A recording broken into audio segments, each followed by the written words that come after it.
Hi friends, welcome back to my new blog. ಇವತ್ತು ಬೆಳಗ್ಗೆ ಇಂದ ಬ್ಲಾಗ್ನ ಸ್ಟಾರ್ಟ್ ಮಾಡ್ತಾ ಇದ್ದೀನಿ. ಇವತ್ತು ಬೆಳಗ್ಗೆ ಟಿಫನ್ಗೆ ಅಂತ ಇಡ್ಲಿ ಸಾಂಬಾರು ಚಟ್ನಿನ ಮಾಡ್ಕೋತಾ ಇದ್ದೀನಿ. ಅದಕ್ಕಾಗಿ ಈಗ ತೊಗರಿ ಬೇಳೆನ ಹಾಕ್ಕೊಂಡು ಅದನ್ನು ಟೊಮೆಟೊ ಕೂಡ ಹಾಕ್ಕೊಂಡು ಅದನ್ನು 1-2 ಟೈಮ್ಸು ವಾಶ್ ಮಾಡಿಕೊಂಡೆ. ಹಾಗೆ ಅದಕ್ಕೆ ತಕ್ಕಷ್ಟು ನೀರನ್ನ ಹಾಕ್ಕೊಂಡು ಅದಕ್ಕೆ ಅರಿಶಿನ ಪೌಡರ್ ಹಾಗೆ ಚಿಲ್ಲಿ ಪೌಡರು ಹಾಕ್ಕೊಂಡು ಒಂದು 3-4 ವಿಸಿಲ್ ಹೊಡೆಸ್ಕೊಂಡು ಬೇಳೆಲ್ಲ ಚೆನ್ನಾಗಿ ಕುದ್ದ ನಂತರ ಅದನ್ನು ಸಾಂಬಾರು ಕೂಡ ರೆಡಿ ಮಾಡ್ಕೊಂಡಿದ್ದಾಯಿತು. ಹಾಗೆ ಈ ಸೈಡು ನಿನ್ನೆ ಇಡ್ಲಿ ಹಿಟ್ಟೆಲ್ಲ ಕಲಿಸ್ಕೊಂಡಿದ್ವಲ್ಲ ನೈಟ್, ಅದು ಕೂಡ ಚೆನ್ನಾಗಿ ಉಬ್ಬಿತ್ತು. ಅದಕ್ಕೆ ಇಡ್ಲಿ ಪಾತ್ರೆಗೆ ಸ್ವಲ್ಪ ಹುಣಸೆಹಣ್ಣು ಅಥವಾ ಲಿಂಬೆಯನ್ನು ಹಾಕ್ಕೊಂಡ್ರೆ ಅದು ನೀರು ಕುದ್ದಿದ್ದು ಕಲೆ ಆಗೋದಿಲ್ಲ. ಹಾಗಾಗಿ ನಾನು ಪ್ರತಿ ಸಲ ಇಡ್ಲಿ ಮಾಡುವಾಗ ಹುಣಸೆಹಣ್ಣು ಇರಲಿಲ್ಲ ಅಂದರೆ ಲಿಂಬೆಹಣ್ಣು ಕೂಡ ಹಾಕ್ಕೊಂಡಿರ್ತೀನಿ. ಹಾಗೆ ಎಲ್ಲ ಇಡ್ಲಿ ತಟ್ಟೆಗೂ ಕೂಡ ಸ್ವಲ್ಪ ಎಣ್ಣೆನ ಸವರ್ಕೊಂಡು ಸ್ವಲ್ಪನೇ ಹಾಕ್ಕೋಬೇಕು, ಇಲ್ಲಾಂದರೆ ಎಣ್ಣೆ ಸ್ಮೆಲ್ ಆಗುತ್ತೆ. ನಂತರ ಅದಕ್ಕೆ ಚೆನ್ನಾಗಿ ಎಲ್ಲ ಹಿಟ್ಟು ಅದಕ್ಕೆ ಎಷ್ಟು ಬೇಕೋ ಅದನ್ನು ಮಾಡಿಕೊಂಡು ಇಡ್ಲಿ ಕೂಡ ಮಾಡಿಕೊಂಡು ಬಿಸಿ ಯಾವ ಥರ ಆಗಿತ್ತಂದರೆ ಸಾಫ್ಟಾಗಿ ಈ ಥರ ಇಡ್ಲಿ ಆಗಿತ್ತು. ಹಾಗೆ ಇಡ್ಲಿ ರುಬ್ಬುತ್ತಿರ್ತೀವಲ್ಲ, ಹಾಗೆ ಉದ್ದಿನಬೇಳೆ ಜೊತೆ ಸ್ವಲ್ಪ ಮಧ್ಯಾಹ್ನ ಅಥವಾ ನೈಟ್ ಮಾಡಿದ್ದು ಅನ್ನನ ಕೂಡ ಹಾಕ್ಕೊಂಡು ಮಿಕ್ಸ್ ಮಾಡ್ಕೊಂಡ್ಬಿಟ್ರೆ ಇಡ್ಲಿ ತುಂಬಾ ಸಾಫ್ಟಾಗಿ ಬರುತ್ತೆ. ಹಾಗೆ ಸ್ವಲ್ಪ ಸೋಡಾ ಪುಡಿನೂ ಉಪ್ಪು ಕೂಡ ಹಾಕ್ಕೊಂಡು ಕಲಸಿಟ್ಕೋಬೇಕು. ಈಗ ಬೇಸಿಗೆ ಅಲ್ವಾ, ಒಂದಿಷ್ಟು ವಿಡಿಯೋ ನೋಡಿದೆ ನಾನು. ಬೇಸಿಗೆಯಲ್ಲಿ ಹಿಟ್ಟೆಲ್ಲ ಕಲಸಿಟ್ಕೊಂಡ್ಬಿಟ್ರೆ ಅದೆಲ್ಲ ಉಬ್ಬಿ ತಳಗಡೆ ಎಲ್ಲ ಬಿದ್ದೋಗ್ಬಿಟ್ಟಿತ್ತು. ಹಾಗಾಗಿ ಈಗ ಬೇಸಿಗೆಗಾಲದಲ್ಲಿ ಸ್ವಲ್ಪ ದೊಡ್ಡ ಪಾತ್ರೆಯಲ್ಲೇ ಇಡ್ಲಿ ಹಿಟ್ಟನ್ನ ರುಬ್ಬಿ ಹಾಕೊಳ್ಳಿ ಅಂತಾನು ಹೇಳ್ತಾ ಇದ್ದೀನಿ. ಹಾಗೆ ನಾನು ಸ್ವಲ್ಪ ಇಡ್ಲಿ ಹಿಟ್ಟನ್ನು ಹಾಕ್ಕೊಂಡಿದ್ದೆ, ಅದಕ್ಕೇ ದೊಡ್ಡ ಪಾತ್ರೆಯನ್ನು ಹಾಕ್ಕೊಂಡಿದ್ದೆ. ಇಲ್ಲಿ ದೊಡ್ಡ ಪಾತ್ರೆಯನ್ನು ಹಾಕ್ಕೊಂಡು ಇಡ್ಲಿ ಹಿಟ್ಟನ್ನ ಕಲಸಿಟ್ಕೊಂಡಿದ್ದೆ. ನೋಡಿ, ಇಲ್ಲಿ ನೀವು ನೋಡ್ತಿರ್ಬೋದು ಯಾವ ಥರ ಇಡ್ಲಿ ಸಾಫ್ಟಾಗಿ ಬಂದಿದೆ ಅಂತ. ನೋಡಿ, ಈ ಥರ ತುಂಬಾ ಇಡ್ಲಿ ಸಾಫ್ಟಾಗಿ ಬರುತ್ತೆ. ಹಾಗೆ ಈ ಸೈಡು ಇಡ್ಲಿ ಎಲ್ಲ ರೆಡಿ ಆಯಿತು. ಈಗ ಅದಕ್ಕೆ ಚಟ್ನಿ ಕೂಡ ಮಾಡ್ಕೋತಾ ಇದ್ದೀನಿ. ಈ ಥರ ಮಿಕ್ಸಿಗೆಲ್ಲ ಚಟ್ನಿನ ಹಾಕ್ಕೊಂಡು ಒಗ್ಗರಣೆ ಕೂಡ ಹಾಕ್ಕೊಂಡ್ರೆ ನಮ್ಮ ಮನೆಯಲ್ಲಿ ನಮಗೆ ಹೆಚ್ಚು ಖುಷಿ, ತುಂಬಾ ಇಷ್ಟಪಡ್ತಾರೆ. ಹಾಗೆ ಈ ಕಡೆ ಸಾಂಬಾರೆಲ್ಲ ಕುದೀತಾ ಇತ್ತು, ಅದಕ್ಕೆ ಕೂಡ ಸಾಂಬಾರು ಮಸಾಲೆನ ಹಾಕ್ಕೊಂಡೆ. ಹಾಗೆ ಇವತ್ತು ಮೀಶೋದಿಂದ 1-2 ಬೆಡ್ಶೀಟ್ನ ಆರ್ಡ್ರ್ ಮಾಡ್ಕೊಂಡಿದ್ದೆ, ಅದು ಕೂಡ ಈಗ ಬಂತು. ಅದನ್ನು ಕೂಡ ಈಗ ಚೆಕ್ ಮಾಡ್ತಾ ಇದ್ದೀನಿ ಹೇಗೆ ಬಂದಿದೆ ಕ್ವಾಲಿಟಿ ಅಂತ.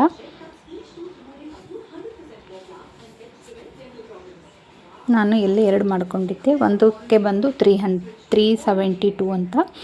ನನಗೆ ಯಾಕೋ ಕ್ವಾಲಿಟಿ ಅಷ್ಟಿಷ್ಟ ಅನ್ನಿಸ್ಲಿಲ್ಲ, ಹಾಗಾಗಿ ಅದನ್ನು ಕೂಡ ಇವತ್ತು ರಿಟರ್ನ್ ಕೂಡ ಹಾಕ್ಕೊಂಡೆ. ನಾನು ಇಲ್ಲಿ ಮಾಡ್ಕೊಂಡಿದ್ದು ಡಬಲ್ ಸೈಜ್ ಬೆಡ್ಶೀಟು. ಒಂದು ಸಾರಿ ಇದನ್ನು ಟ್ರೈ ಮಾಡಿ ಹೇಗೆ ಕಾಣುತ್ತೆ ಅಂತ ನೋಡಿಕೊಂಡೆ, ಅದು ನನಗೆ ಯಾಕೋ ಕ್ವಾಲಿಟಿನೇ ಇಷ್ಟ ಅನ್ನಿಸ್ಲಿಲ್ಲ, ಹಾಗಾಗಿ ಇದನ್ನು ರಿಟರ್ನ್ ಕೂಡ ಮಾಡ್ಕೊಂಡಿದ್ದಾಯಿತು. ಹಾಗೆ ರಾತ್ರಿ ಊಟಕ್ಕೆ ಅಂತ ಅನ್ನ ಮತ್ತು ಅಲಸಂದಿ ಕಾಳನ್ನ ಕುದಿಸ್ಕೊತಾ ಇದ್ದೀನಿ. ಈಗ ಸಾಯಂಕಾಲ ಮತ್ತು ಕಸಾದೆಲ್ಲ ಹೊಡ್ಕೊಂಡು ದೀಪ ಕೂಡ. ಹಾಗೆ ಇವತ್ತು ರಾತ್ರಿ ಊಟಕ್ಕೆ ಅಂತ ಅನ್ನ, ಹಾಗೆ ಮಧ್ಯಾಹ್ನ ನೆನೆ ಹಾಕಿದ್ದೀನಲ್ಲ ಅಲಸಂದಿ ಪಲ್ಯ, ಅದು ಕೂಡ ಮಾಡ್ಕೊಂಡಿದ್ದೀನಿ. ಹಾಗೆ ಈ ಸೈಡು ಕಿರ್ಕಸಾಲಿ ಪಲ್ಯ, ರಜಗಿರಿ ಪಲ್ಯ ಕೂಡ ನೀರಿನಲ್ಲಿ ವಾಶ್ ಮಾಡಿಕೊಂಡು ಉಪ್ಪಾಕಿ ಒಂದು ಸಾರ ಇಟ್ಕೊಂಡಿದ್ದೀನಿ. ಹಾಗೆ ನಮ್ಮದು ವಾಷಿಂಗ್ ಮಿಷಿನ್ ಕವರ್ ಭಾಳ ಹೊಲಸಾಗಿತ್ತು, ಅದನ್ನು ಕೂಡ ತೆಗೆದು ವಾಶ್ ಮಾಡಲಿಕ್ಕೆ ಅಂತ ಹಾಕಿದ್ದೀನಿ. ಹಾಗೆ ಈಗ ರಾತ್ರಿ ಊಟಕ್ಕೆ ಮತ್ತೆ ರೊಟ್ಟಿ ಮಾಡ್ಕೋತಾ ಇದ್ದೀನಿ. ಮಧ್ಯಾಹ್ನ ಬಿಸಿಲು ಇರುತ್ತಲ್ವ, ಹಾಗಾಗಿ ರೊಟ್ಟಿನ ಮಾಡ್ಕೊಳಲ್ಲ ನಾನೀಗ. ಈಗ ಸಾಯಂಕಾಲನೇ 6 ಗಂಟೆಯಿಂದ ರೊಟ್ಟಿನ ಸ್ಟಾರ್ಟ್ ಮಾಡ್ಕೋತೀನಿ. ಈಗ ರೊಟ್ಟಿ ಕೂಡ ಆಯಿತು. ಈಗ ಪಲ್ಯ ಕೂಡ ಮುಗಿಸ್ಕೊಂಡೆ, ಕೆಂಪು ರಾಜಗಿರಿ ಪಲ್ಯ ಕೂಡ ರೆಡಿ ಆಯಿತು. ಹಾಗೆ ನಾನು ಇಲ್ಲಿ ಸುರ್ಕುರ್ಮ ಮಾಡಿರಲಿಲ್ವಲ್ಲ, ಮಮ್ಮಿ ಕಡೆ ಊರಲ್ಲಿದ್ದೆ, ಅಲ್ಲೇ ಮಮ್ಮಿ ಕಡೆನೇ ಮಾಡಿದ್ರು ಮಮ್ಮಿ, ಹಾಗಾಗಿ ನಾನಿಲ್ಲಿ ಮಾಡಿದ್ದಿಲ್ಲ. ಹಾಗೆ ಇವತ್ತು ಹಾಲು ಹಾಗೆ ಕೋವನ್ನ ತರಿಸ್ಕೊಂಡೆ ಸುರ್ಕುರ್ಮ ಮಾಡೋಕ್ಕೆ ಅಂತ ನಾಳೆ.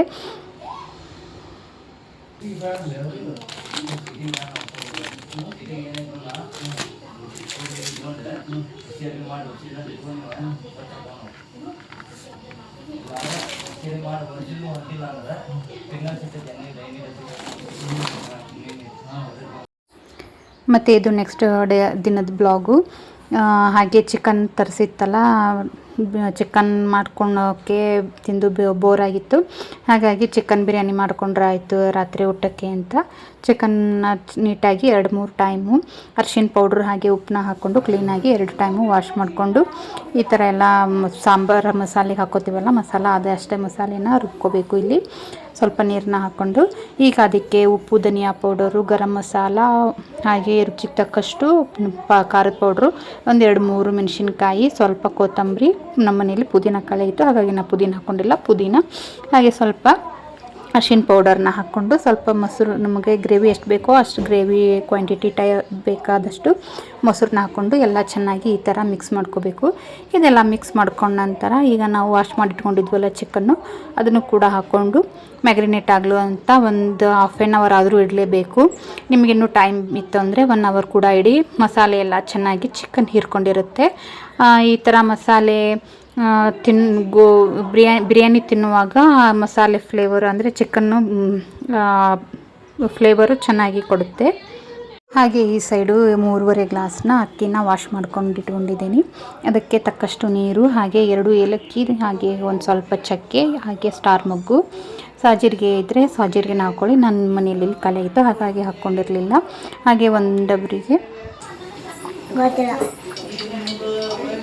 ಚಿಕನ್ ಬಿರಿಯಾನಿ.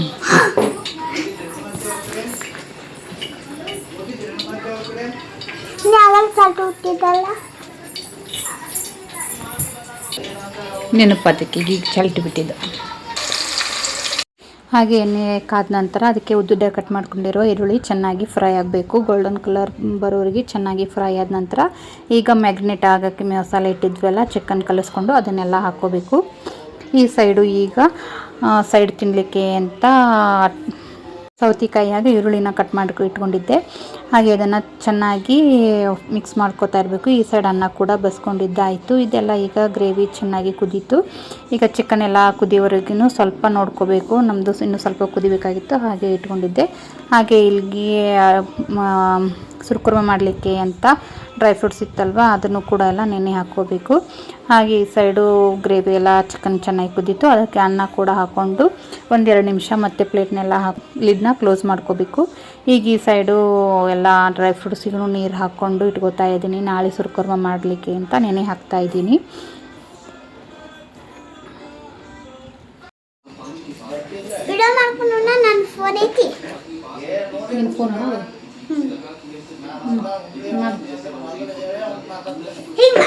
ಈ ಕೈಲಿ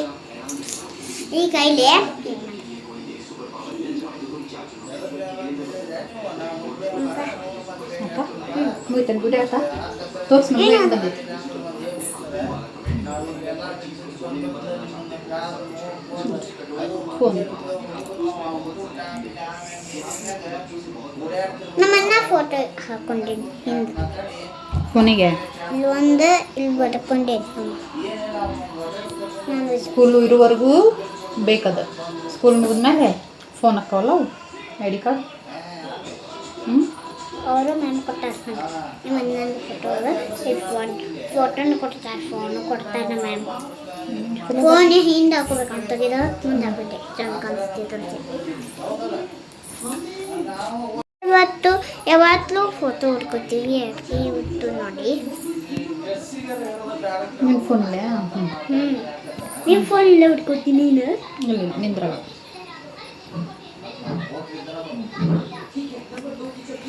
ಇವತ್ತು ನಾವು ಏನು ಮಾಡತ್ತೀವಿ ಅಂದರೆ ಬಿರಿಯಾನಿ ನೋಡಿ ಇಂದು ಐತಿ. ಮತ್ತೇನಂದರೆ ಮುಕ್ಕೋಬೇಕು. ಈಗ ಊಟ ಏನು ಮಾಡಿಲ್ಲ. ಇದು ನನ್ನ ಫೋನು. ಅಣ್ಣಂದು ಫೋಟೋ ಕೊಟ್ಟಾರೆ ಮ್ಯಾಮು, ಫೋನ್ ಕೊಟ್ಟಾರೆ. ಫೋನು ಇದು ಫೋಟೋ ಹಿಂಗೆ ಹಾಕೋಬೇಕಂತ ಮುಂದೆ ಹಾಕೋದಕ್ಕೆ ಬಂದೆ ಚಲೋ ಕಾಣಿಸ್ತೈತೆ ಅಂತೇಳಿ ಅದಕ್ಕೆ ಇದು ಇಷ್ಟು ಇಟ್ಟೈತಿ ಅಂಟಿಸ್ಬೇಕು. ಪೇಂಟ್ ಹಾಕಿಸ್ಬೇಕು ನಾವು, ಇಲ್ಲಾಂದರೆ ಮತ್ತೆ ಸ್ಕೂಲ್ ಸ್ಟಾರ್ಟ್ ಆಗಿಬಿಡ್ತೈತಿ.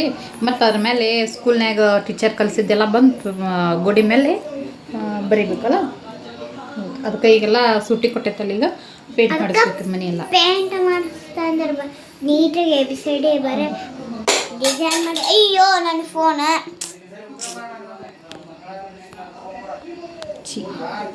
ನೋಡಿ ಫೋನ್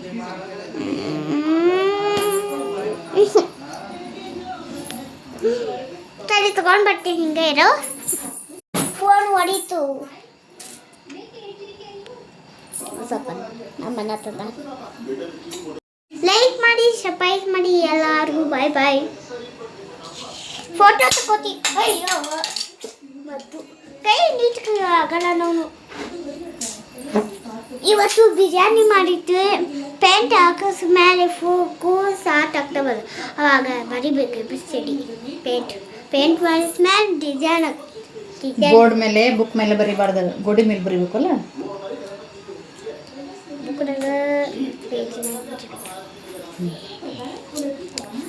ಈಗ ಒಂದು 5 ಮಿನಿಟ್ಸ್ ಆಯಿತು. ಈ ಸೈಡ್ ಬಿರಿಯಾನಿ ಕೂಡ ರೆಡಿ ಆಯಿತು. ಹೇಗೆ ಬಂದಿದೆ ಅಂತ ನೋಡಿ. ಈ ಥರ ಬಿರಿಯಾನಿನ ನೀವು ಒಂದು ಸಾರಿ ಟ್ರೈ ಮಾಡಿ ಹೇಗೆ ಬಂತು ಅಂತ ಕಮೆಂಟ್ ಬಾಕ್ಸಲ್ಲಿ ಕಮೆಂಟ್ ಕೂಡ ಹಾಕಿ. ನೋಡಿ ಫೈನಲ್ ಆಗಿ ಈ ಥರ ಬಿರಿಯಾನಿ ಕೂಡ ರೆಡಿ ಆಯಿತು.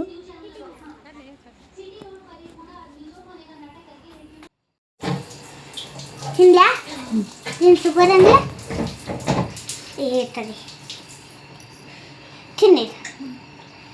ತಿನ್ಬೇಕು. ಬಿಸಿ ಬಿಸಿ ಸೇತುತ್ತಾ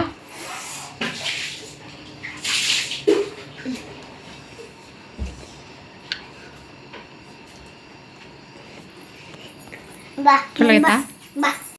ಇವತ್ತಿನ ಡೇ ನಮ್ಮದು ಇದಾಗಿತ್ತು. ಇವತ್ತಿನ ಬ್ಲಾಗ್ ಇಷ್ಟ ಆಗಿದ್ದರೆ ಪ್ಲೀಸ್ ಒಂದು ಲೈಕ್ ಮಾಡಿ, ಶೇರ್ ಮಾಡಿ, ಹಾಗೆ ಸಬ್ಸ್ಕ್ರೈಬ್ ಮಾಡದೆ ನೋಡ್ತಾ ಇದ್ದರೆ ಸಬ್ಸ್ಕ್ರೈಬ್ ಕೂಡ ಮಾಡ್ಕೊಂಡು ನೋಡಿ ಅಂತ ಹೇಳ್ತಾ ಇವತ್ತಿನ ಬ್ಲಾಗ್ ನಾನು ಇಲ್ಲಿಗೆ ಎಂಡ್ ಮಾಡ್ತಾಯಿದ್ದೀನಿ. ಮತ್ತೆ ಸಿಗೋಣ ನೆಕ್ಸ್ಟ್ ಬ್ಲಾಗಲ್ಲಿ. Thank you.